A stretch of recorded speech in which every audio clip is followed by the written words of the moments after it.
Hi, neighbor. Save up to 70% on classic furniture and decor at Birch Lane, a Wayfair specialty brand. The biggest sale on the block is happening October 26th through 29th. Shop classic style for joyful living at birchlane.com. Stoveleg Media, igniting conversation.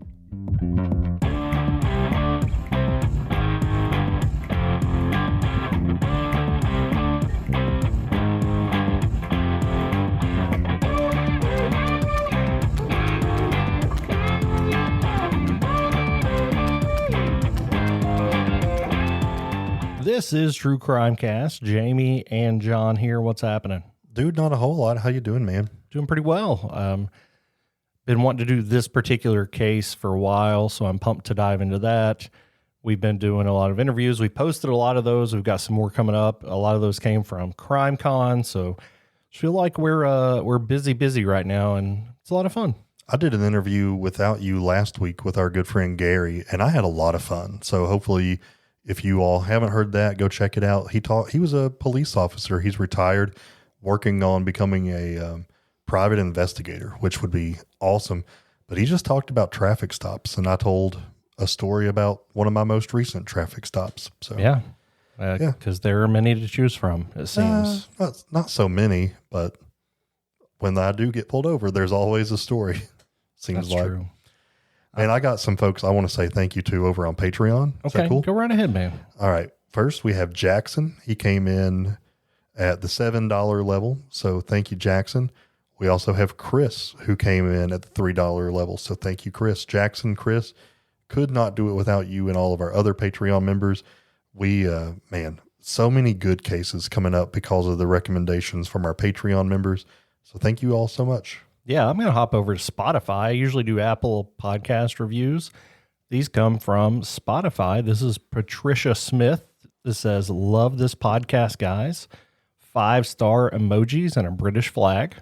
So thank you very much, Patricia.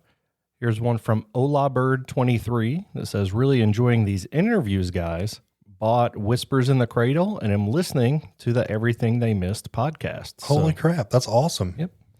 So we appreciate those. Any reviews that you leave in Apple Podcasts, and kind of we're starting to read those from Spotify as well. Would love to hear from you.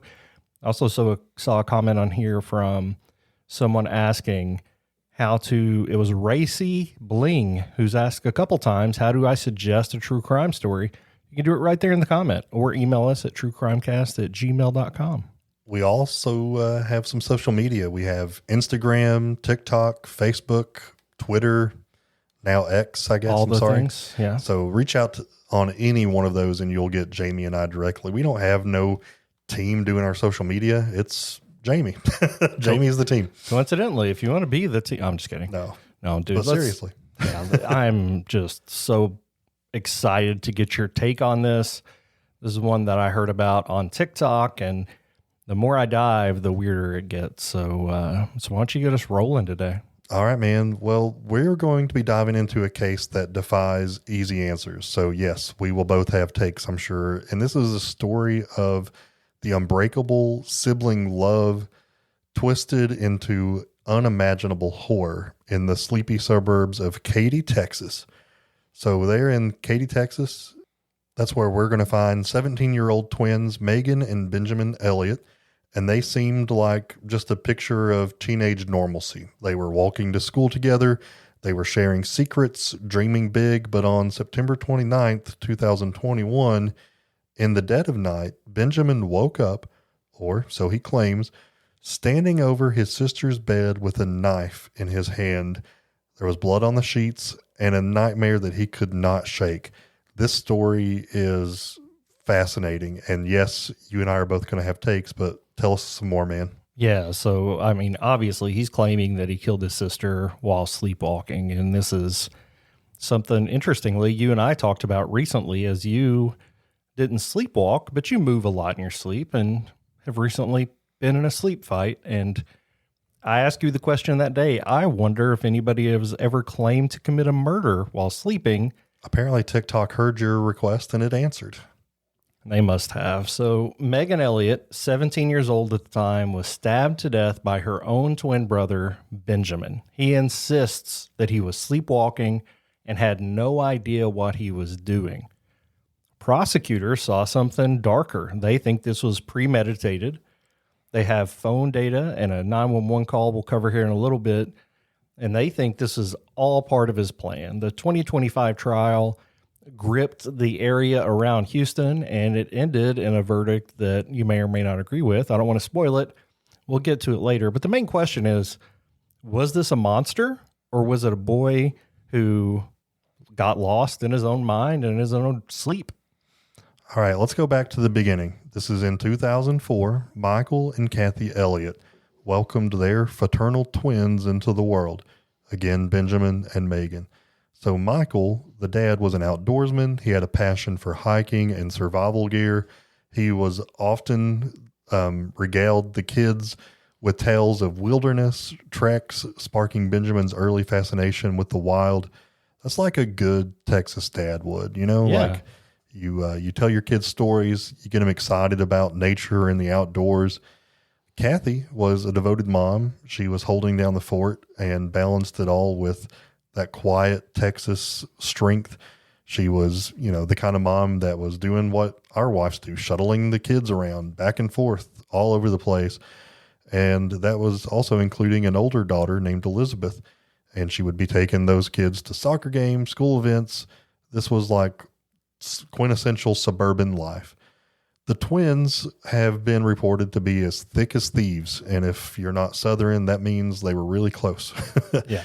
They were born just minutes apart. Benjamin and Meghan navigated high school at Cypress Park, and they were side by side all the time. Neighbors remember them strolling to the bus stop together.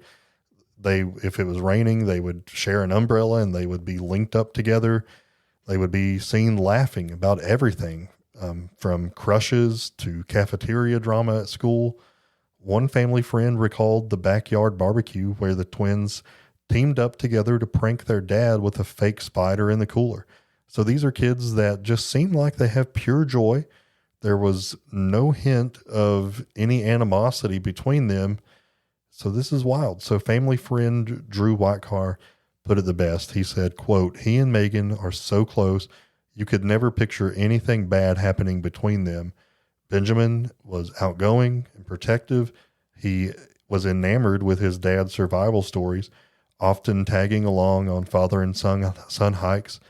Meghan, she was the light. She was compassionate, quick to befriend anyone. She had big plans for college and a life full of animals and adventure.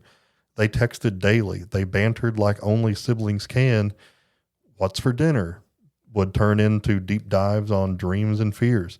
There were no fights, no red flags, just two kids on the cusp of adulthood planning college visits together." And I want to be clear, they were super tight, and we say no fights in that there were no huge blow-ups. Of course, they had sibling disagreements. You and I each have sets of kids at our homes, and that happens pretty often. Yeah. But I wouldn't say my siblings have ever had my kids have ever had a fight with each other. I know brothers and sisters who have had falling outs where they don't talk to each other, and there's like major amounts of animosity. No, I'm not trying to paint this unrealistic picture, but there were normal fights and normal, disagreements, but they were temporary. They worked through them, it seems like. No major red flags, I think, is the right way to put that. And let's dive a little bit deeper into the family and the family history. Allegedly, the Elliots did have a history in their family of sleepwalking. Episodes that started as harmless but get worse and worse. I know this is super common. Maybe people don't do it every night, but I remember doing this a few times as a kid. I still talk in my sleep, as we talked about. We had a conversation at CrimeCon while I was sleeping. So my daughter on vacation, slept walked into out of her bedroom into my son's bedroom and tried to get into bed with him. And it freaked him out. Oh, yeah. I mean, it was it freaked me out. Oh yeah. It's kind of crazy to think that happens. There was one incident where Benjamin was having a sleepover and all of his friends were kind of sleeping, I don't know, like we did as kids. Everybody sleeps in the same room on the floor or whatever. He just walked in, sat down on the couch, and started eating a donut while everybody else was asleep, and it woke some guys up, and they kind of woke up making fun of him because it was super random. And of course, I don't know, my friends would make fun of me of, sure, even in your sleep, you're going for the donuts. I was going to say, dude, I was sitting here thinking, like, if I ever sleepwalk, guarantee it's to the kitchen. Meghan had apparently teased Benjamin about this and saying, well, you're at it again, as if it was something that did happen occasionally. It was the kind of thing that, I don't know, the kind of quirk that families have that comes up in light conversation.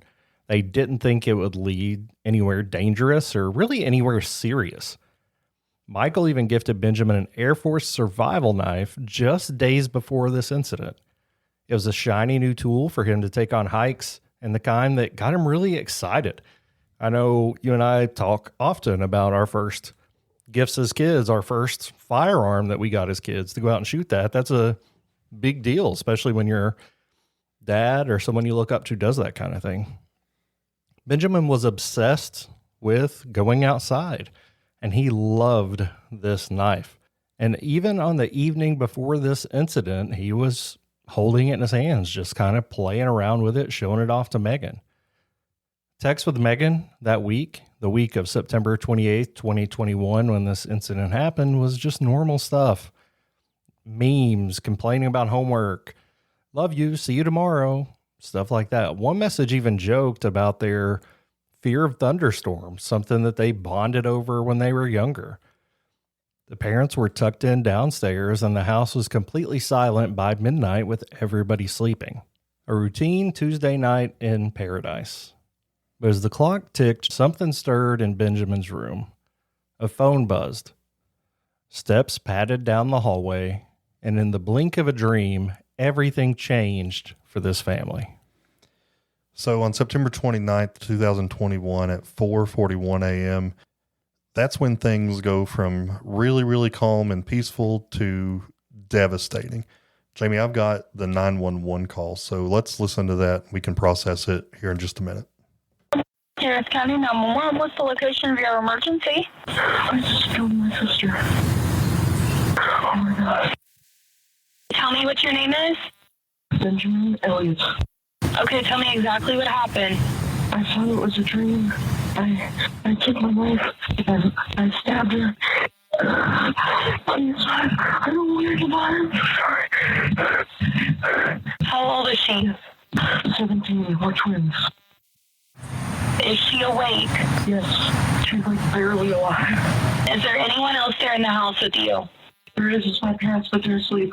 Okay, I need you to go wake them up. Mom! Dad! We're going to have to start CPR right now. 1, 2, 3, 4. 1, 2. Keep pumping her chest just like that, okay? Hold on. I can't think. I'm so sorry. You what? Okay, slow down a little bit. 1, 2, 3, 4. 1, 2, 3, 4.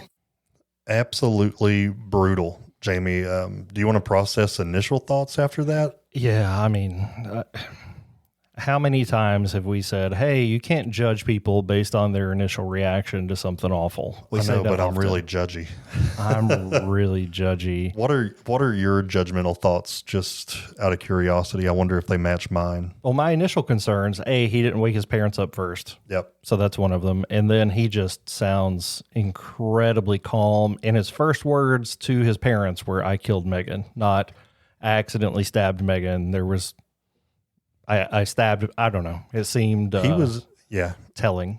Yeah. I was also concerned about he didn't wake up his parents first, but also he was like, I felt like he was trying to be quiet as to not wake them up, as if this wasn't going to, this darkness was not going to come to light. They'll never find out if I'm quiet enough on 911. Is that kind of how you took his talk? I mean, it sounded like he was trying to be. It definitely sounded that way. And it, regardless of his intent, it was very eerie to him to hear him talk in that way, that not calm, but very reserved way about something so serious. Yep, exactly. So, of course, the Harris County Sheriff's Department, EMS, everybody was racing to this home, and it's after 4 o'clock in the morning. So what was to be a quiet morning turned into pure hell. So everyone burst into this home, and dude, the scene that they would have to see was just straight out of a horror movie. Meghan's bedroom was as tragic as you can imagine. Benjamin is standing there. He's covered in blood. He's wide-eyed. He's knelt over his sister's body, pumping CPR with, the last, desperate hopes to try to save her. But I think it's too late. Meghan is laying still. Her sheets are soaked with blood. There are 2 deep stab wounds gaping open in her neck. There is one in particular that severed an artery. So this would be a massive amount of blood. EMS pronounced her dead at the scene. An autopsy later confirmed that the precise lethal strikes from that survival knife that you mentioned was the cause of death. Its sheath was discarded nearby. There were blood swabs dotted on the walls. Think about if you stab someone and then raise the knife back up and then it slings blood off of it. That's kind of what I'm talking about. There was blood on the walls, the living room floor, even the entryway, which is just, a trail of tragedy, right? But oddly, there were no screams. It was just silence broken by the 17-year-old boy's sobs. This is, so I can't even imagine something like this happening in my home. If I hear any noise, I wake up in a panic. And thankfully, to this point in my life, it's always been nothing. Like a picture fell off the wall. I don't know. That's something, man. It is scary. But it's not, the result was not as I got you. traumatizing as what's happening here. When we get back from the break, we'll talk about what the Elliott family went through and the conclusions that everybody came to.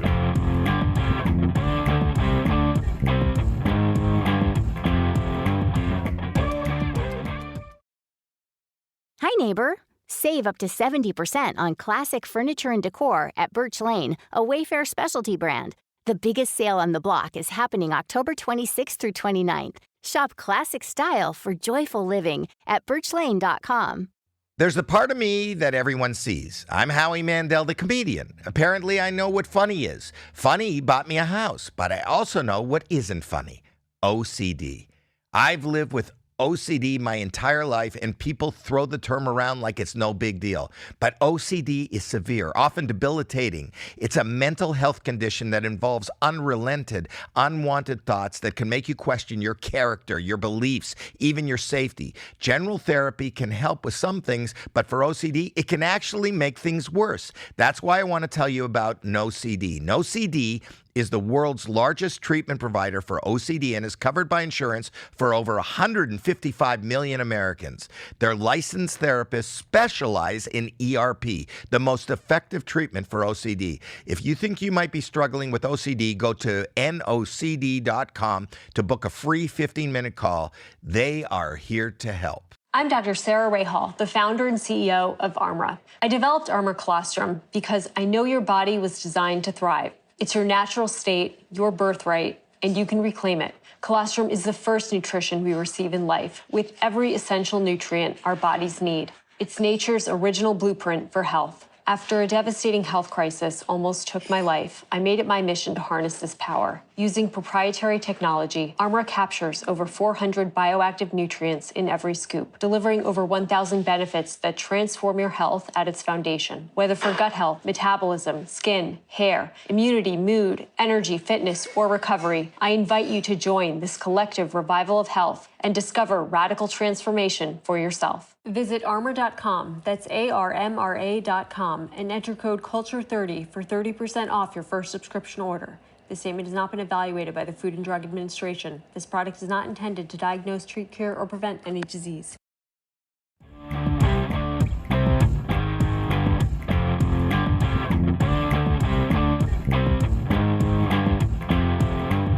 So 48 Hours did a special on this case, and you can see a lot of this body cam footage, and that's where a lot of this information comes from as it was unveiled at trial.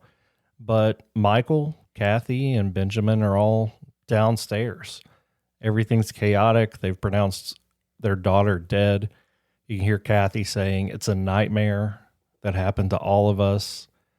And Michael, who is the one who bought the knife for his son, just sits there staring at the evidence bag, telling investigators how he'd heard the commotion, but dismissed it as himself having a bad dream or just one of the kids up moving around. Benjamin's sitting there in handcuffs.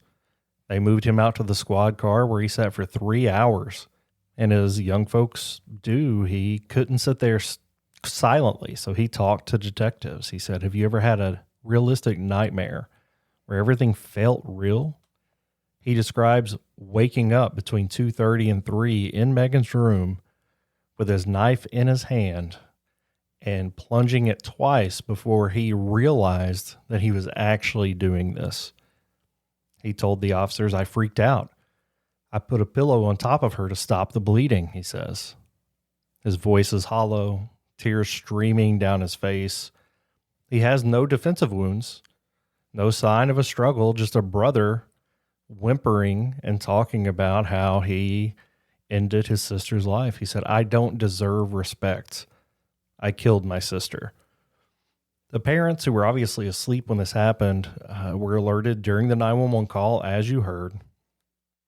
Michael recounted bolting up the stairs to find Meghan. The way he described her was gray in skin tone and unresponsive, and how his world collapsed right in front of him in seconds. Neighbors who started peeking out of their windows when they heard authorities arrive and first responders come whispered in disbelief. Those kids are glued at the hip. Benjamin's arrest on site, a murder charge, and $100,000 bond was set immediately. The house seals off as a crime scene, but the real investigation into what happened in Meghan's room was just beginning. Yeah, so with Meghan, of course, gone and murdered, whether it was intentional or not, detectives have to figure out why. They wanted to know, was there a motive? Was there sibling rivalry? Was there some kind of jealousy? Of course, they have a team of forensic experts who are able to look at his phone and see what was going on. His device would light up until 4:17 a.m. There were notes on the phone about survival, hiking. There was a personality test. So that was right before Meghan was killed. There are steps on the phone that track his movement from his room to hers and then back. And then there's like a 24-minute blackout. There's no sleep mode, just silence on the phone, nothing else. And then the silence is broken by the 911 call that we heard. So prosecutors pounce on this. They say this was not unconscious wandering. This was a calculated, controlled murder. And the knife that he was gifted was something that he was enamored with. And witnesses would even say that they saw him enamored by this knife.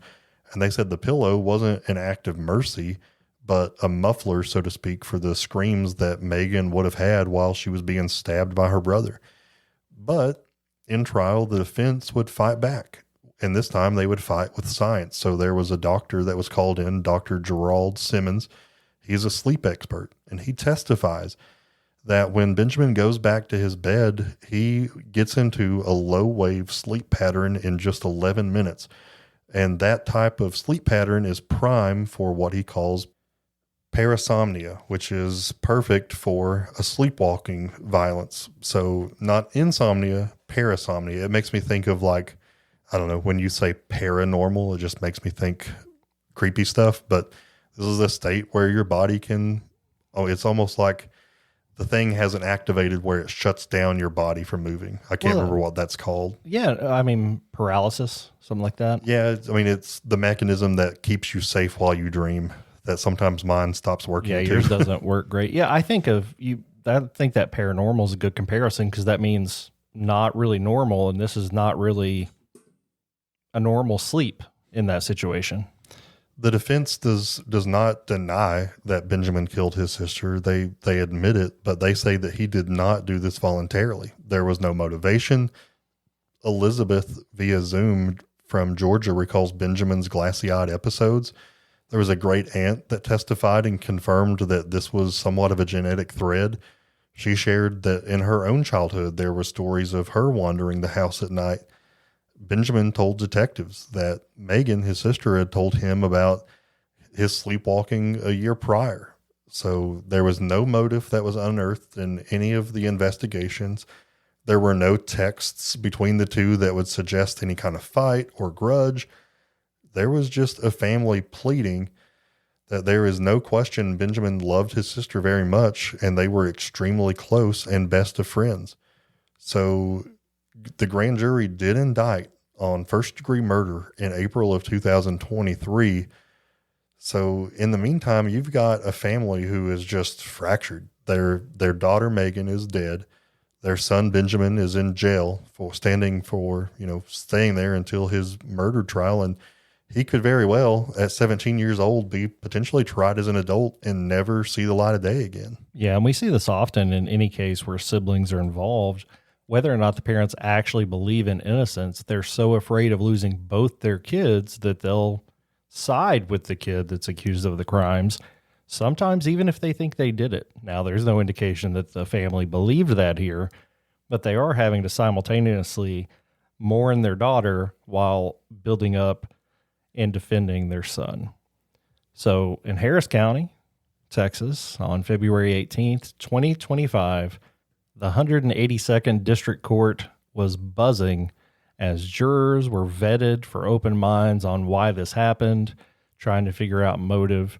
They're trying to figure out whether or not he did this, and the trial is beginning. By this time, Benjamin's 21 years old, and he is being tried as an adult, facing life in prison. In the first week of trial, witnesses paint the twins as having a great relationship. The dad, Michael, took the stand, his voice cracking as he said, "I gave him that knife for protection on hikes. Thought it'd keep him safe in the woods." Kathy, the mom, grips the bench with her eyes on her son, the boy who once shared laughter with his sister, shared secrets with his sister, now in an orange jumpsuit. And he continues to whisper, "I'm sorry," under his breath. Like you noted, the other sister, Elizabeth, was very supportive of her siblings, and she said that they often finished each other's sentences, and that Meghan would say that Ben was her shadow, always there, in a positive way, not in any kind of weird way. Prosecutor Maroon Katani opened up with a fierce accusation. No why. She didn't have an answer for why would he do this, but plenty of how it happened. The phone data became the smoking gun. They continued to replay that on screens. At 4:02, there were steps. The phone was locked at 4:20 and called 911 at 4:21. He calls, and as we heard earlier, "I just killed my sister." And they played this tape, starting and stopping between points. The prosecutor would say her last memory, being ripped from sleep with her brother looming over her, knife plunging, and then the pillow smothering her. A forensic expert would be called to the stand and say that there was no spatter in places where they would expect it if somebody was wildly slinging the blade. And this is assuming that they were controlled strikes, not a thrashing panic. The knife itself, it's not a coincidence that the knife he got the night before is the same one he used, which is what the prosecutor said. And she pressed Michael, "Did you hear screams, any footsteps?" And Michael says, "I heard nothing, just the house settling. There was no indication that this was happening in my home," which again, if you're sleepwalking, you would think there could be some fumbling around, or at least you're not trying to be quiet. Right. So the defense had the rebuttal. The attorney that was representing the defense was Wes Rucker, and he tried to pull on heartstrings and use science, as I mentioned before. But his big question to the jury was, how could a kid who cherishes his sister, who loves her, who has protected her, ultimately commit something so heinous without any kind of explanation? And yeah, there was the doctor, as I was mentioning earlier, and he has studied how Benjamin's brain was flatlined into deep sleep really fast. It's very rare, but it's real. And Jamie, you can, I'm not talking about Benjamin, but just in general, people can lie about were they asleep, were they not? But here he must have been wearing like an Apple Watch or something, because they have his sleep data, which shows his rhythm, like his heart rhythm. So, I don't think you can fake that. I don't think you could. I don't think a 17-year-old could like meditate his way into, a calm sleep after having just intentionally murdered someone. I just genuinely don't think that's possible. Like if I would think that if I murdered someone, because I'm not a psychopath, my adrenaline would be high. I'm not going to immediately fall to sleep. So, and your heart's racing, even if it would be higher than when you were sleeping before. Right. So I just can't fathom how you can look at this sleep study and see what's happened and not say that looks like maybe he was unconscious because he was able to fall immediately to sleep. Anyway, of course, the prosecution is going to completely not buy this at all. But then again, there's the family history where Elizabeth said that when they were younger, it scared us as kids, but they were able to laugh it off. And then now this happened. And even Benjamin testifies. He said that he didn't remember anything that happened. There were no memory of the stabs, just kind of waking up to finding the horror that was there. And he breaks down describing the knife's weight and the warmth of the blood on his hands. That if he is being legitimate, this is horrific. So in closing, Katani hammers premeditation, replaying Benjamin's whisper on the 911 call. You and I heard that, and it's hard to not hear that and think that that's odd. But, everybody reacts differently to stuff like this. And he's a 17-year-old kid. Maybe he thinks he's going to get in trouble by, not only murdering his sister, but waking up his parents. I mean, who knows if he is legitimately in this state of mind, who knows what he is thinking? He's literally just woke up to finding that he's murdered his sister, if he is legitimate. Rucker, his defense attorney, begs the jury to see that there was no motive, there was no means, no intent, and that there was science that should be viewed over suspicion. So the jury is going to deliberate for 5 hours after the trial wraps up. And then on February 24th, he is found guilty on felony murder. On February 25th, the next day, there would be sentencing. So the prosecution is pushing for 40 years. The defense is asking the jury for 5 years. So the judge has to read what the jury has done, and he kind of gives mercy. He says that he's lost everything already, and he is going to sentence this young man to 15 years. And that's where we are, man. This is awful. I mean, we just did a case last week where we spoke about a man who wandered into a stranger's family's home and tried to murder everybody, ended up murdering a 6-year-old kid, and he got out in less than 6 or 7 years. I mean, this is wild. This is absolutely wild. It is, absolutely. And the defense on the ruling of the sentence would say that the light sentence kind of shows how weak the state's case is. So they feel confident that that's a good basis for appeals. Now we're in October, going into November, and Benjamin continues to sit at the John B. Connolly unit in Kennedy, Texas, which is a very big prison for a kid who had never been in trouble before. Parole whispers in August of 2032 were already in the back of his mind. He'll be 28 at the time, but they continue to work on appeals. Rucker is filing briefs on Simmons's testimony as irrefutable, drawing that in the raw 48 hours jail interview that he breaks down and says, "She was my best and closest friends. I would never have done that," to the correspondent Aaron Moriarty, who was interviewing him. He said, "I used to blame myself. I was holding the knife, but I don't think this is my fault. I am not guilty." A forensic psychologist notes that recent mental health dips have occurred for Benjamin, but the therapy is focused on grief, not guilt. Simmons, again, the doctor that testified, laments the verdict and says the jury got it wrong. If it wasn't possible, I wouldn't have testified. So this is the doctor that says, yes, it is possible for him to be sleepwalking, and the evidence says that likely happened. The Elliots, These parents have lost both their kids. Kathy's words are a nightmare for all of us. Like she said on the night, continues to carry for the whole family. Elizabeth, the last remaining sibling that is alive and out of prison, is trying to come and visit her parents monthly and help take care of them. Michael hikes alone, and while he continues to do it, it's a reminder of what he used to do with Benjamin and the weapon that took his daughter's life. Meghan's room is untouched, dust gathering on yearbooks filled with notes, some from Benjamin. And the case continues to crop up. It really came to light with this 48 Hours episode that aired, and is getting a lot of attention from a lot of different people who have strong opinions about the science behind this. Another case that came up was Scott Falater's 1997 case where he was found guilty of drowning his wife, where parasomnia was part of the defense there as well.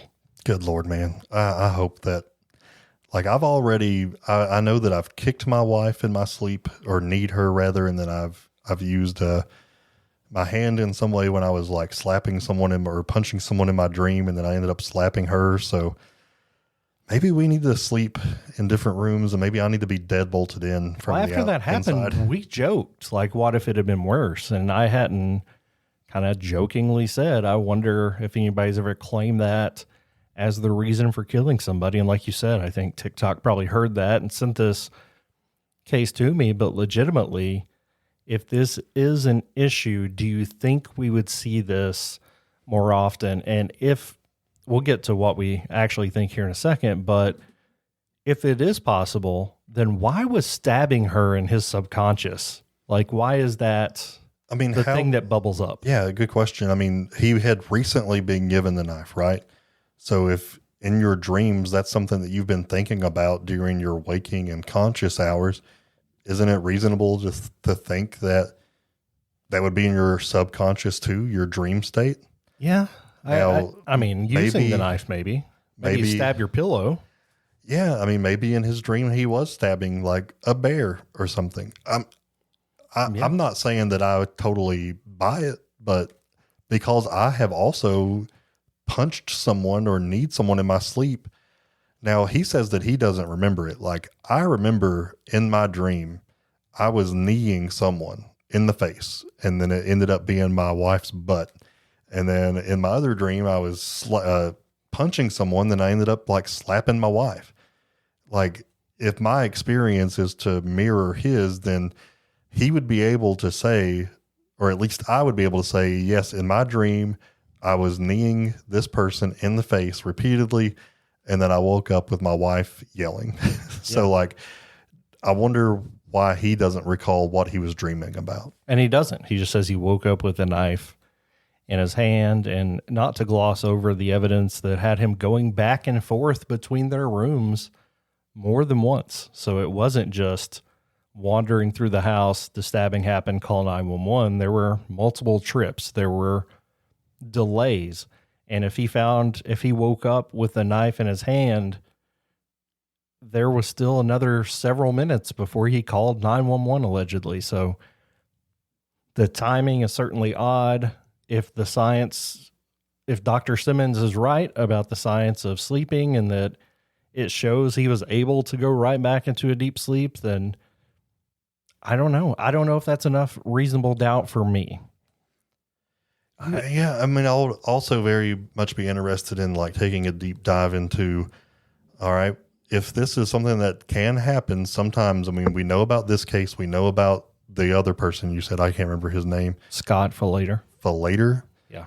That's an interesting name, but I wonder how many others there are who someone is murdered and then the claim is that they did it while they were asleep. I just wonder, there has to be more than two if this is something that can legitimately happen. That's what I'm thinking too. If it's possible, why doesn't it happen more? Yeah. And I don't think you were saying, but like, why doesn't this happen every day? Because it's more rare than that, but more than twice in the humanity of, the known humanity, I guess. Yeah. It's, I struggle with believing the defense going, two things the defense did that give me concern is A, they basically dove headfirst into there's no motive.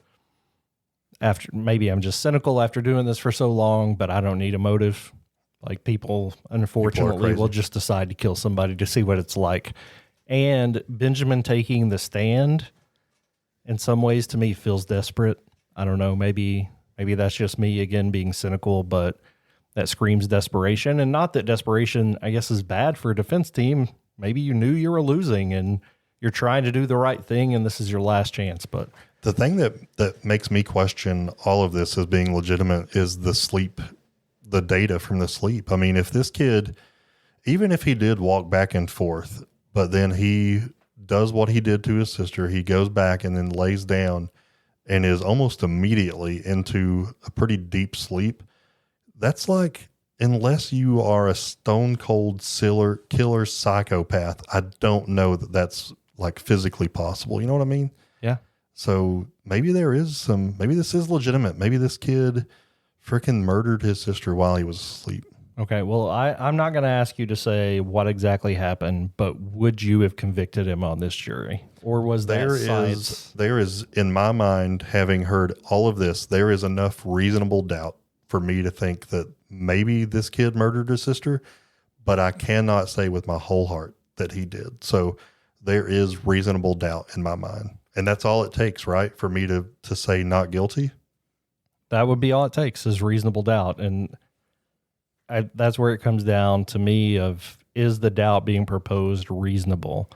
I looked into this as much as I could. I don't fully understand that sleep science. I would have to be 100% convinced. And I would love to see the cross-examination. We didn't have access to that of Dr. Simmons. So I'm going to say, unless I hear more that confirms that he did go back to his room and go back to sleep, which he called with the knife in his hand. So how does that timeline even work?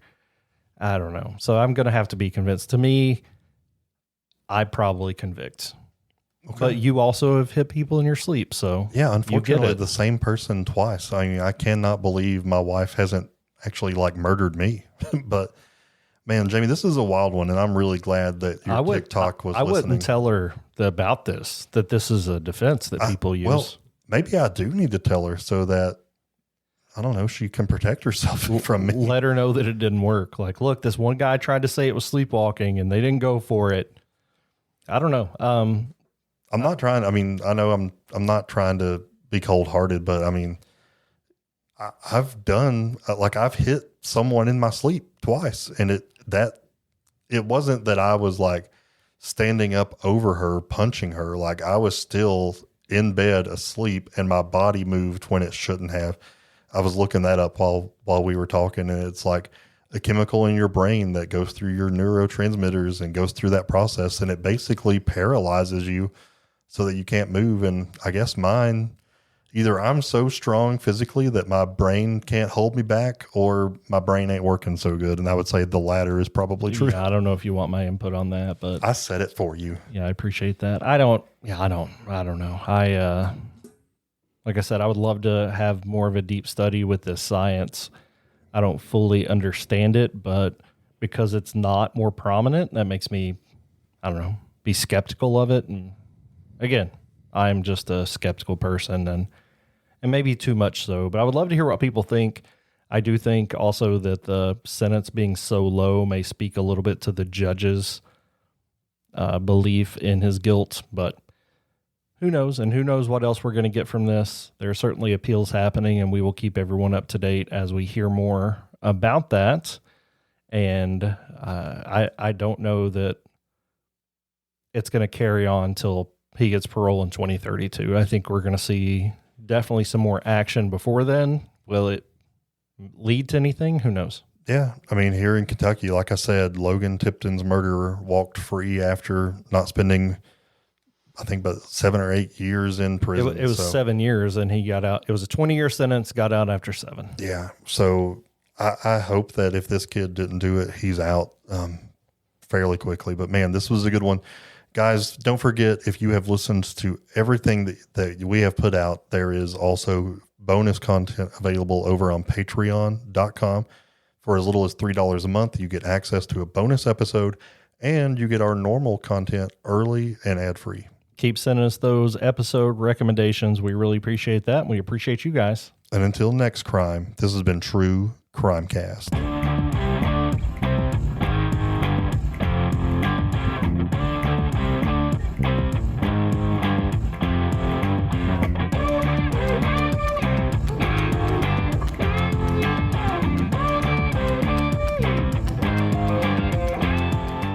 You've listened to True Crimecast, distributed by Stoveleg Media. Check out stoveleg.com to find out more about your hosts and to find other podcasts to listen to. Stoveleg Media, igniting conversation. Hey neighbor, save up to 20% on classic furniture and decor during Birch Lane's biggest sale on the block, October 26th through 29th. Update your space with made-to-last dining tables, chairs, and more. It's classic style for joyful living. Shop the biggest sale on the block online at birchlane.com.